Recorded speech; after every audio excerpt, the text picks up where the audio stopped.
আসসালামু আলাইকুম, সবাই কেমন আছেন? আশা করছি সবাই ভালো আছেন। আজকে আমি হাজির হয়েছি এসএসসি গণিত বইয়ের 17তম অধ্যায় থেকে গুরুত্বপূর্ণ একটি টাইপের এমসিকিউ প্রচুরক নির্ণয়।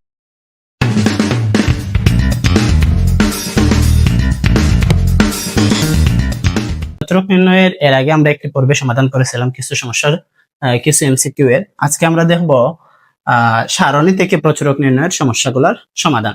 এখানে আমরা 3টি প্রশ্ন লিখেছি যেগুলা বিভিন্ন বোর্ডের পরীক্ষায় এসেছে। প্রথমে সারণী থেকে একটি প্রশ্ন দেওয়া আছে, প্রচুরক কত। এই সারণী থেকে আমরা নির্ণয় করতে হবে প্রচুরক কত। আমরা প্রচুরক নির্ণয়ের সূত্রটি জানি কি, L plus F1 by F1 plus F2 into H। আচ্ছা, L মানে কত কি? L মানে হচ্ছে প্রচুরক শ্রেণীর নিম্ন সীমা। প্রচুরক শ্রেণী কোনটি? আমাদের সারণীতে গণসংখ্যা সবচেয়ে বেশি যেই শ্রেণীতে আছে সেই শ্রেণীটি হচ্ছে প্রচুরক শ্রেণী। এখানে সারণীতে গণসংখ্যা সবচেয়ে বেশি আছে 20। 20 যেই শ্রেণীতে আছে সেই শ্রেণী হচ্ছে প্রচুরক শ্রেণী। এর নিম্নসীমা হচ্ছে 51 আর ঊর্ধ্বসীমা হচ্ছে 60। তাহলে এর মানে হচ্ছে প্রচুরক শ্রেণীর নিম্নসীমা। প্রচুরক শ্রেণীর নিম্নসীমা কত পেলাম? 51 প্লাস F1 আর F2। F1 কি? প্রচুরক শ্রেণী গণসংখ্যা বিয়োগ তার পূর্ববর্তী শ্রেণী গণসংখ্যা, তার মানে 20 বিয়োগ 8। 20 বিয়োগ 8 মানে 12। আবারও F1 আছে, তার মানে আবারও 12 যোগ F2 কত?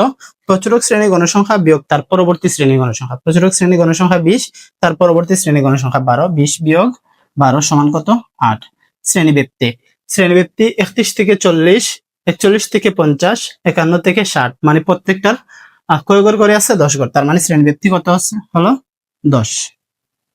আচ্ছা, আমরা 51 বসালাম যোগ এখানে 12 আর 12 আর 8 আর 12 যোগ করলে কত হয়? 20। তাহলে 12কে 20 দিয়ে ভাগ করলে কত হবে? আমরা 12কে 20 দিয়ে ভাগ করলাম, 12 ভাগ 20 0.6। তাহলে পেলাম কত? 0.6 গুণ কত আছে? 10। 51 যোগ 0.6 কে 10 দিয়ে গুণ দিলে কত হবে? 6। 51 আর 6 কত হচ্ছে? 57। তাহলে আমরা প্রচুরক কত পেলাম? 57। 2 নম্বর প্রশ্নে আছে প্রচুরক শ্রেণীর মধ্যমান কত। প্রচুরক শ্রেণী কোনটি? আমরা পেয়েছিলাম প্রচুরক শ্রেণী এই 51 থেকে 60 এর যেটা আছে, গণসংখ্যা সবচেয়ে বেশি আছে 20। 20 যে শ্রেণীতে আছে সেই শ্রেণী হচ্ছে প্রচুরক শ্রেণী। তাহলে 51 থেকে 60 হচ্ছে প্রচুরক শ্রেণী। আর প্রশ্নে বলা হয়েছে প্রচুরক শ্রেণীর মধ্যমান কত। তাহলে 51 এবং 60 এর মধ্যমান যেটা, সেটা হচ্ছে প্রচুরক শ্রেণীর মধ্যমান। 51 থেকে 60, 51 যোগ 60, আমরা দিলাম কি 51 যোগ কত? 60 ভাগ কত? 2। 51 এবং 60 যোগ করলে হয় 111।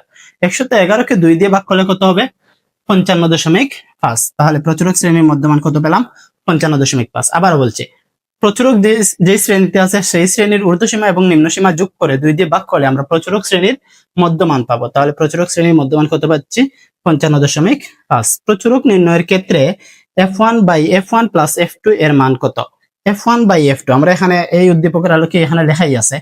F1 পেয়েছিলাম 12, F1 পেয়েছিলাম 12, F2 পেয়েছিলাম 8। 12 আর 8 যোগ করলে হয় 20। 20 কে 12 দিয়ে ভাগ করলে পাই কত? 0.6। এই 0.6টাই হচ্ছে F1 by F1 plus F2 এর মান। আশা করি সবাই বুঝতে পেরেছেন। সবাই ভালো থাকবেন। আল্লাহ হাফিজ। আসসালামু আলাইকুম।